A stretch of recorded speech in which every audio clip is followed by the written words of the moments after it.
I don't know about you, but if I had this power, in order to win every battle, I would just do that all the time. Free De La Hoya's special move, the Spin Revival. Instead of using his hand to make Fafnir spin, Free places Fafnir in the middle of the stadium and uses a right spin Beyblade to jumpstart Fafnir's spin.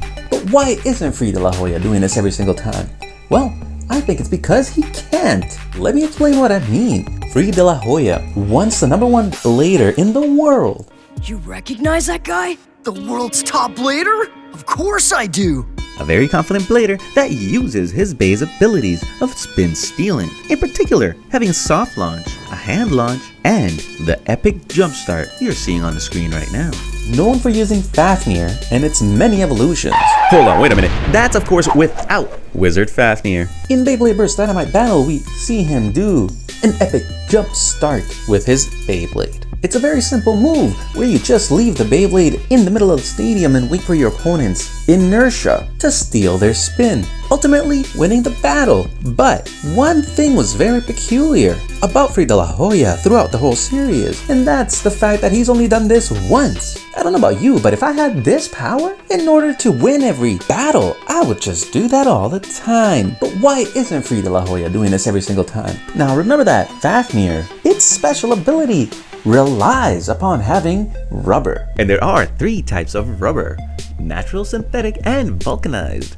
Natural rubber comes from the rubber tree and is usually called latex, whereas synthetic rubber is made or synthesized from petroleum byproducts. But why am I saying that he can't do it anymore? What I'm really trying to say is that the situations were just perfect for him to actually do this. We do begin the episode by seeing Free De La Hoya training in the desert. Now that's a big hint towards it being very hot, and heat is a very big factor for rubber. So what does this all mean? Well, the fact is that Free De La Hoya was testing out his Beyblade. He really did want to know the capabilities of his new Dynamite Beyblade. Having rubber all the way around may seem like a good idea, but Free De La Hoya does what any champ does best, and that is test himself. Time will tell if we see him do his technique again of leaving the Beyblade in the middle of the stadium, but I am willing to bet that he won't. Unless the battle is outside. But in case you get any ideas of trying this yourself, well, I had to do it first. Guys, please make sure don't try this at home. I want to heat up my Vanish Fafnir. I don't live anywhere near a desert. I'm here in Canada. So the way I'm going to do it is, well, don't tell the wife. So the big question is, did it work? Did it not? Well, take a look for yourself. Let's take a look. For the most part, it does not work. Not any better. The rubber from Fafnir does become a little bit softer when you press on it, but the heat doesn't ultimately have a positive effect on battle. I do wonder if it would be different had I been in a desert.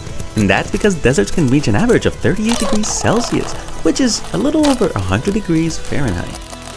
So maybe the better thing to do is emulate the environment of a desert. So what I'm going to do is leave it in the car. I'm going to leave Fafnir in the hot car. Hey Google, set a 2-hour timer. Okay, 2 hours. Starting And now. it is well known that a parked car outside on a hot summer's day can turn into a scorching oven.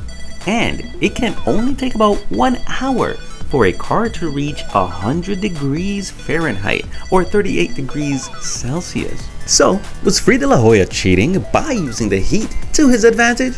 Why would he choose to only do this once? I think that he knew that the heat would have an effect on Fafnir, and I also think that he did this to show Bell and Vault his base potential. Granted, I don't know what they're saying, but Free didn't warn them beforehand that he may have an advantage in the desert, and an omission of truth is still a lie. And in my opinion, the heat did give Free De La Hoya an advantage. Let's get back to the van and find out if this theory holds up in real life. Today's a pretty hot day too. It's 21 degrees Celsius and it does feel pretty humid. Inside of the van, the layer is warm to the touch and the dragon heads can be pressed quite easily. I've set myself up inside of the van for a few battles. The only other person in the Beyblade Burst universe that I remember doing this anyways is Fumi Akindo and his wizard Fafnir, which is the inspiration for the Vanish layer. I must admit, it's a lot easier to make Wizard Fafnir do a jump start. And I do think that it's due to the rubber, as they both feel different to the touch. In my opinion, Vanish Fafnir is getting a lot more spin from each hit when it's hot, as opposed to the normal temperature. But I'm not done yet, because the kick driver has low stamina to begin with. The Beyblade Burst Dynamite Stadium Dome is also oddly shaped, unlike the standard base stadiums. And with the addition of the huge brink, you can see that Cyclone Ragnarok tends to stall. My only hope, if I am to show you a perfect jump start, is to change stadiums and the Vanish Fafnir stock combo, using Vanish Fafnir Oval Drift and changing our opponent to Slash Valkyrie to help us rotate our bay. I'm also using one of my anime Beyblade stadiums from Pearl Spin Stadium, one of my favorites. You can see that Vanish Fafnir gets the burst and I love it! At the end of the day, this is pretty much an anime only move, as it's still hard to burst your opponent from a jump start. Slash Valkyrie is one of the easiest bays to burst, and it was still hard to do. Using Cyclone Ragnarok and its 7 clicks, it feels nearly impossible to burst this way. I admit that Free De La Hoya is an extremely strong blader with a strong bond with his Beyblade. I cannot hope to compare my strength and skill to his, but I do hope that these tests gave you an idea as to how to do the jump start effectively. And I guess that's pretty much using the combo that I use, and the fact that you can't really do a jump start out of the tournament, as it's not guaranteed to be successful. And maybe that's the reason why Free De La Hoya did the jump start to begin with. Because in the desert, there was no rules. There is no point system in which he would be judged on. He was having some fun showing his new Beyblade to his friends. Perhaps the real reason that Free De La Hoya has never done this at a tournament is because he himself knows that this will not work every time. I know for sure that I'm not gonna try this at a tournament, whether it be a WBO tournament or any other kind of Beyblade tournament that I can attend. But would you do that yourself? Would you try to do a jump start at a WBO tournament? That is the question of the day. Write down in the comments below and you might get featured in an upcoming video. Do you want to see Fumiya Kendo back? And which Fafnir layer is your favorite? For me, it does have to be the Drain Fafnir and Wizard Fafnir layers. Between those two that have the best rubber. So for me, those are the best ones. Now I do want to thank you for watching.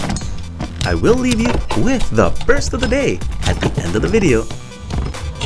Have some fun out there, be the best, and be yourself. And as always, let's let it rip.